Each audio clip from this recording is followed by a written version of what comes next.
મામલામાં સુરતની કોર્ટે 2 આરોપીઓને દોષિત જાહેર કર્યા છે। 4.5 મહિના નવરાત્રી સમયે કોસંબા પોલીસ સ્ટેશન વિસ્તારમાં સગીરા પર થયેલા ગેંગરેપ કેસમાં કોર્ટે ઝડપી ટ્રાયલ ચલાવી માત્ર 130 દિવસમાં ચુકાદો આપ્યો છે।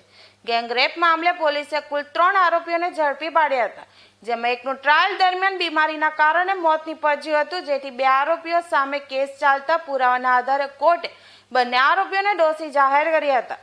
15 દિવસમાં 3000 પાનાની ચાર્જશીટ ફાઇલ કરી હતી અને 17 જેટલા મહત્વના પુરાવા રજૂ કર્યા હતા।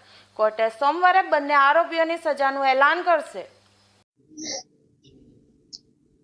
આ કેસમાં બનાવ 8-10-24ના દિવસનો બનાવ છે। બનાવના દિવસે આ કામે ભોગ બનનાર અને એનો મિત્ર નવરાત્રના ગરબા જોવા ગયેલા હતા। ગરબા જોઈને પછી ગાડીમાં પેટ્રોલ ખલાસ થઈ ગયું, પેટ્રોલ ભરાવા જતા હતા અને ત્યારબાદ રસ્તામાં ભોગ બનનાર વોશરૂમ કરવા ખેતરમાં ગઈ બાજુમાં।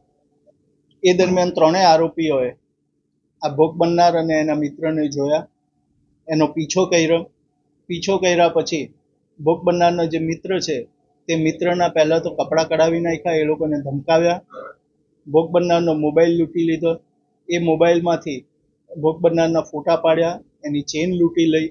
ત્યાર પછી 3 આરોપીઓએ એક પછી એક ભોગ બનનાર સાથે ખેતરમાં ગેંગરેપ કર્યો અને ગેંગરેપ કર્યા પછી ગામ લોકો આવી જતા ત્યાંથી 3 આરોપીઓ નાસી ગયેલા।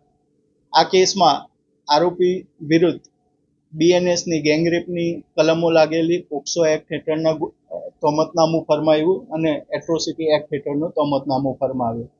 ફરિયાદ પક્ષ તરફે કુલ 47 જેટલા શાહેદોની જુબાની લેવામાં આવી। એ ઉપરાંત દસ્તાવેજી પુરાવાઓ રજૂ કરવામાં આવ્યા, જેવા કે FSLનો પુરાવો, મેડિકલ એવિડન્સ, પંચનામાનો પુરાવો, એક્સ્ટ્રા જ્યુડિશિયલ કન્ફેશનનો પુરાવો, આ બધો પુરાવો રજૂ કરવામાં આવ્યો અને સુરતના સ્પેશિયલ જજ શ્રી VV પરમાર સાહેબે પ્રોસિક્યુશનના પુરાવાને માન્ય રાખ્યા અને આરોપીને આજરોજ કસૂરવાર ઠેરવ્યા। આરોપી મુન્ના અને રાજુ ઉર્ફે પાસવાન।